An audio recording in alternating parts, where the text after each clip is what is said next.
Greetings students. Today we are going to learn about one of USA's leading company, Berkshire Hathway. Let us know this company in a much better way. Berkshire Hathway Inc. is an American multinational conglomerate holding company headquartered in Omaha, Nebraska, United States that oversees and manages a number of subsidiary companies.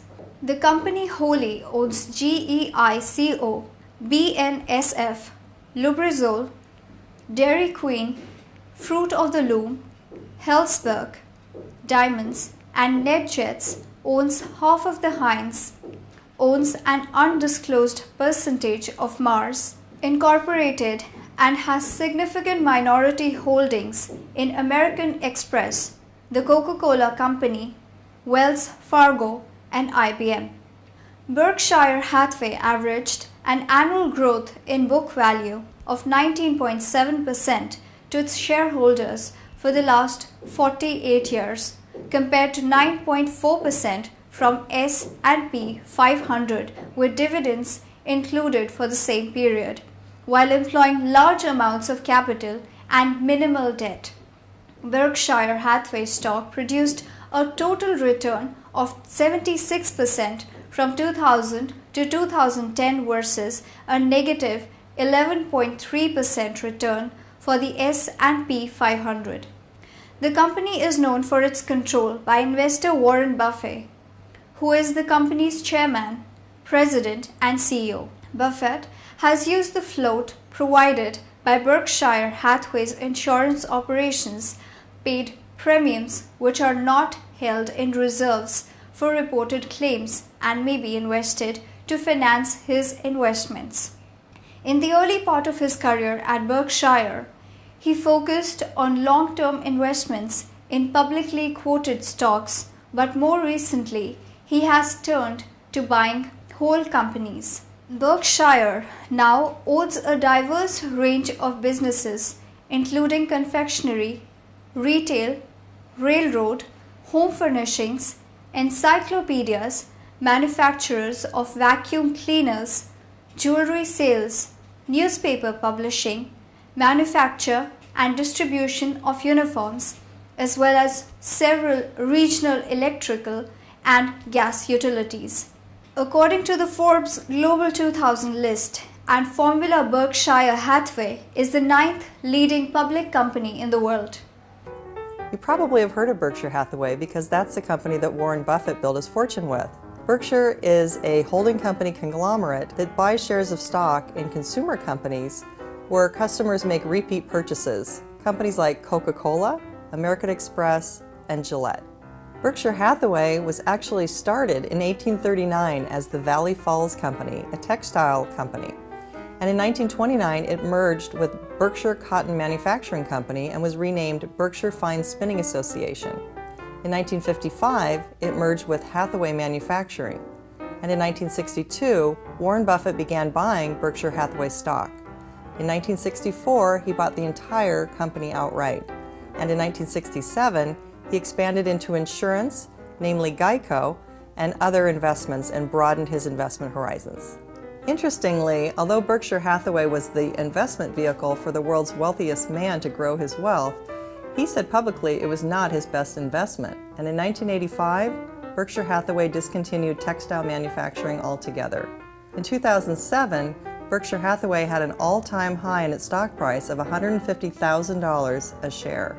But in 2010, Warren Buffett publicly stated that buying Berkshire Hathaway was the biggest mistake of his career, and he would have had $200 billion more over the last 45 years if he had invested in insurance companies instead of in Berkshire Hathaway. In 2010, Berkshire Hathaway made history by entering into the Standard & Poor's 500 along with only 500 other companies in the United States.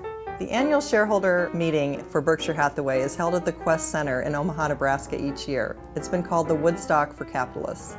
As a shareholder myself, I've attended, and it's unlike any other shareholder meeting I've ever been to. It's a weekend full of parties, barbecues, and Q&A time with Warren Buffett and his partner Charlie Munger. You can even tour jets of one of the companies they own, NetJets. Any way you look at it, Warren Buffett and Berkshire Hathaway have left a footprint on the investment industry. Berkshire Hathaway traces its roots to a textile manufacturing company established by Oliver Chas in 1839 as the Valley Falls Company in Valley Falls, Rhode Island. Chas had previously worked for Samuel Slater, the founder of the first successful textile mill in America. Chas founded his first textile mill in 1806. In 1929, the Valley Falls Company merged with the Berkshire Cotton Manufacturing Company, established in 1889 in Adams, Massachusetts. The combined company was known as Berkshire Fine Spinning Associates.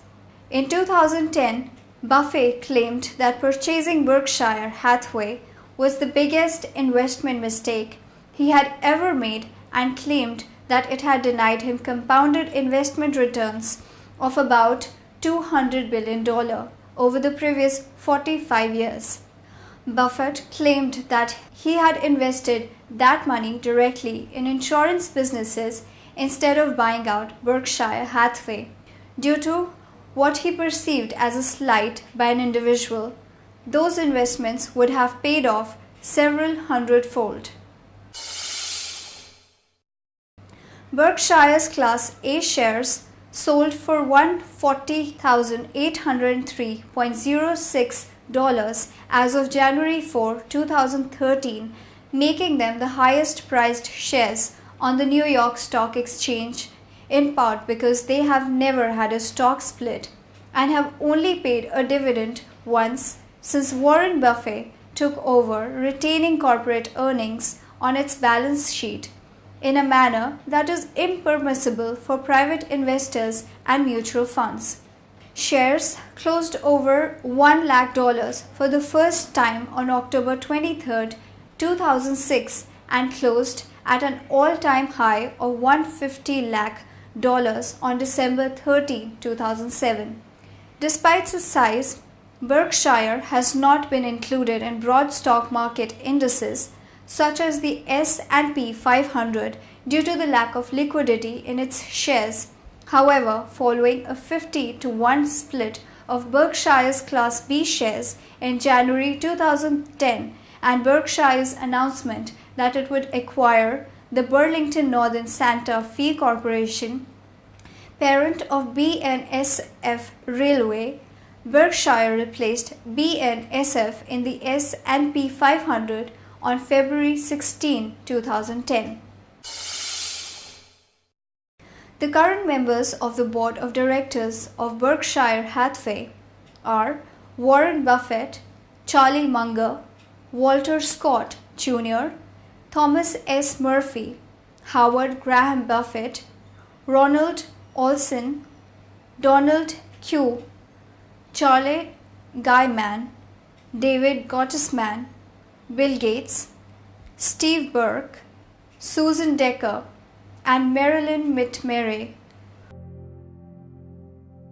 You know, you get a lot of praise, deservedly, as an investor and as a board member, but I want to begin by talking to you a little bit about your life as a CEO, because people forget that you are a CEO and an enormously successful one. So I thought I would begin by asking you about what makes a successful CEO, and particularly not just because you were successful, but because one thing I admire about you is that in your acquisitions, you know who is a successful CEO and you acquire the person as well as the business. Yeah. So what do you look for? Well, we have a kind of a special kind of business because it's been built on buying businesses. We started with a textile business that was destined for failure 45 years ago. So Berkshire has been put together in a way that sort of fits me, but I also think it fits a successful business model. And I don't like committees. I don't like, there are all kinds of things I don't like. So I get rid of them and create a model that I think will work, but that doesn't have the things in it that I don't like. And as we bought businesses over the years, and we now have 70-odd businesses, almost always the person who sells to me is the person who's going to be running it subsequently. And I'm handing them a lot of money, and they're handing me a stock certificate.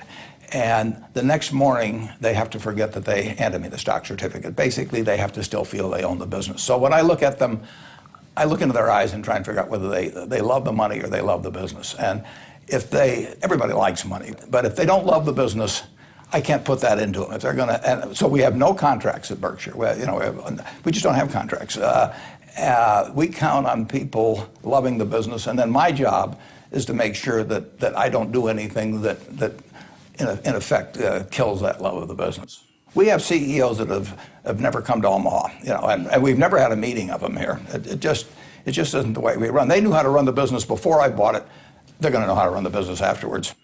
Well, that's not something you can tell from the balance sheet. That's something that you can tell from, I guess, the twinkle in their eye. And so that's something that you can only tell really from talking to them. Is that right? It really is. I mean, it's why we've never bought a single company of these 70-some from an LBO operator. I mean, they don't love the business. I mean, it's a vehicle to buy today and sell, many tomorrows from now.